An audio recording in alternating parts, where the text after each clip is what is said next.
नसीम खालिद साहब, आज की पाकिस्तान की शिकस्त पे क्या कहेंगे, क्या वजूहात हो सकती हैं? देखिए, वर्ल्ड कप में ऐसा लगा था मुझे कि शायद अमेरिका से जब हारे तो ये पाकिस्तान क्रिकेट की तारीख का सबसे बदतरीन लम्हा है।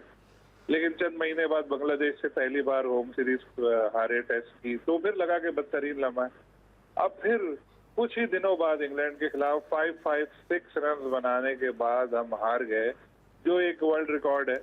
तो अब फिर लग रहा है कि ये पाकिस्तान क्रिकेट का एक बदतरीन लम्हा है। यानी चंद महीनों के दौरान कई यौमे से या कई बदतरीन लम्हात आ चुके हैं। तो ये तो बिल्कुल क्रिकेट का जो हम लोग एक सोचते थे कि वही हाल होने वाला है जो हॉकी का हुआ है, तो बदकिस्मती से अब वो दिन दूर नजर नहीं आ रहा। जिस तरह की हमारी परफॉर्मेंस है जिसमें तसलसल नाम की कोई चीज नहीं है, और ये पहली बार नहीं हुआ कि दूसरी इनिंग में पाकिस्तान की बैटिंग कोलैप्स हुई है। आखिरी 6 के 6 जो मैचेस हैं उनमें इसी तरह हुआ है कि सेकंड इनिंग में पाकिस्तान परफॉर्म नहीं कर सका, और पहली इनिंग में पाकिस्तान की परफॉर्मेंस निस्बतन बेहतर रही। बैटिंग की बात कर रहा हूँ मैं।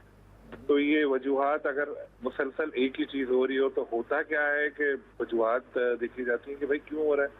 यहाँ ऐसा कुछ भी नहीं हुआ कि फिटनेस मसाइल है, क्या है कि प्लेयर 5 दिन तक खेल नहीं पाते, किसी चीज पर कोई ऐसी तवज्जो नहीं दी गई, और वही सब चलता रहा जिसकी वजह से ये एक बदतरीन शिकस्त हुई। और क्रिकेट की तारीख में पाकिस्तान ने कभी 800 रन नहीं बनवाए, 823 रन अपने होम ग्राउंड पर बनवा दिए। बहुत ही शर्मनाक। और पहले होता था हमारे पास स्पिनर्स अच्छे होते थे तो हम स्पिन पिचेस बना लेते थे।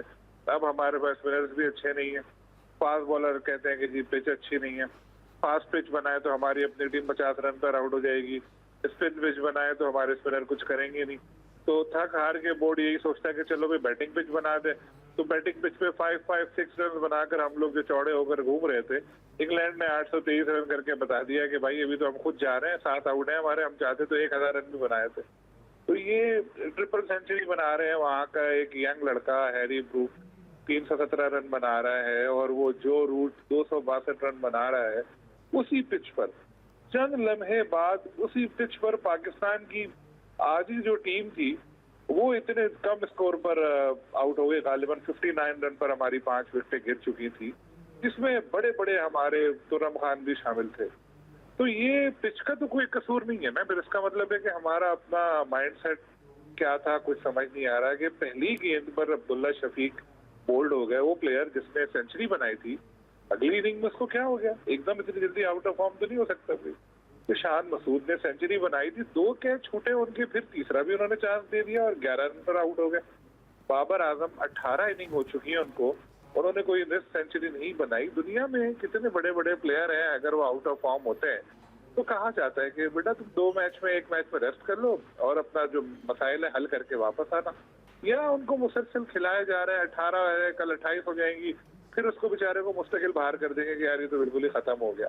इससे अच्छा क्या ये नहीं था कि इनको एक आध मैच में कोई रेस्ट दे देते या कुछ करते। लेकिन ये हमारे यहाँ कल्चर नहीं है, जैसे भी जाहिद साहब भी कह रहे थे कि रेस्ट करने या कराने का कोई ऐसा नजर नहीं आता। साइम अयूब कहाँ से टेस्ट क्रिकेटर नजर आता है, उसको जबरदस्ती टेस्ट क्रिकेटर बनाने की कोशिश हो रही है, और हमेशा एक अजीब व गरीब शॉट खेलकर आउट होता है। रिजवान इससे पहले अच्छा जा रहे थे इस मैच में, उनसे भी नहीं खेला गया। सऊद शकील के अगर आप रिकॉर्ड निकाल कर देख ले तो एक अच्छी इनिंग खेलते हैं वो, उसके बाद उनसे खेला नहीं जाता। हाँ, सलमान अली आगा जो है उनकी परफॉर्मेंस अच्छी रही, आमिर जमाल भी सेकंड इनिंग में अच्छा खेले। लेकिन बॉलिंग को अगर आप देखें तो बॉलिंग, आप शर्म की बात है कि 7 में से 6 बॉलर ने 100 से ज्यादा रन दिए, और हिस्ट्री में दूसरी बार ऐसा हुआ है।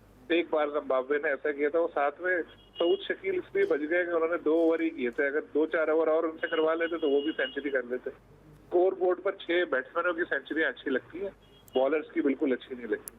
इतने हमने रिकॉर्ड बनाए कि कल मैं वो खबरें बना बनाकर मैं थक गया। ये रिकॉर्ड मैंने कहा सारे रिकॉर्ड लगाए तो पूरे पेज पे रिकॉर्ड्स की खबरें लगी होंगी। इतने इंग्लैंड ने आके रिकॉर्ड बना दिए। लोग मजाक उड़ा रहे हैं हमारा। जिस पिच को कहा गया कारपेट या बॉलर्स का कब्रिस्तान है, इस तरह की रोड है, सड़क है, इस तरह की बातें की गई, उस पिच पर हमारी जो टीम है वो 220 रन पर आउट हो गई। वो भी 220 रन इस वजह से बन गए कि आखिर के बच्चों ने थोड़ा थोड़ा स्कोर कर लिया, उनमें जो हमारे बड़े प्लेयर थे और पहले आउट हो गए थे। तो ये बहुत सीरियस किस्म के कंसर्न है, सीरियस किस्म की चीजें हैं पाकिस्तान की।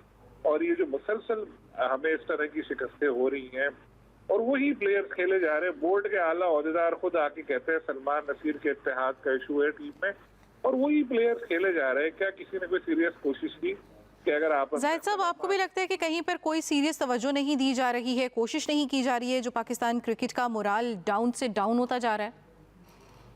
देखें, पैर दर पे शिकस्तें हैं। अगर श्रीलंका का टूर आप वहां से वनडे से शुरू करें, उसके बाद वनडे वर्ल्ड कप था भारत में, पाकिस्तानी टीम जो है 12 से ज्यादा एक मैच में फिर भारत से जब हारी थी, उसके बाद पाकिस्तानी टीम अपने कदमों पे खड़ी ही नहीं हो सकी। और उसके बाद क्योंकि फॉर्मेट चेंज हुआ T20 वर्ल्ड कप में, वहां पे अमेरिका से हार गए, भारत से जीता हुआ मैच टीम हार गई।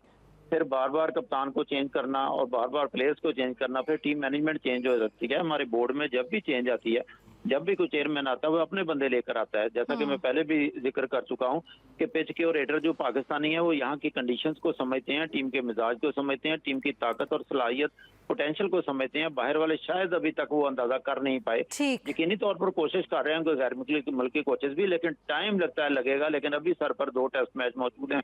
अभी मुल्तान में शुरू होगा, इसके बाद रावलपिंडी का टेस्ट मैच भी बचाना होगा। ठीक, स्पोर्ट्स एडिटर जाहिद मकसूद साहब शुक्रिया, और स्पोर्ट्स तज्जियाकार सलीम खालिक साहब आप भी हमारे साथ मौजूद थे, बहुत शुक्रिया।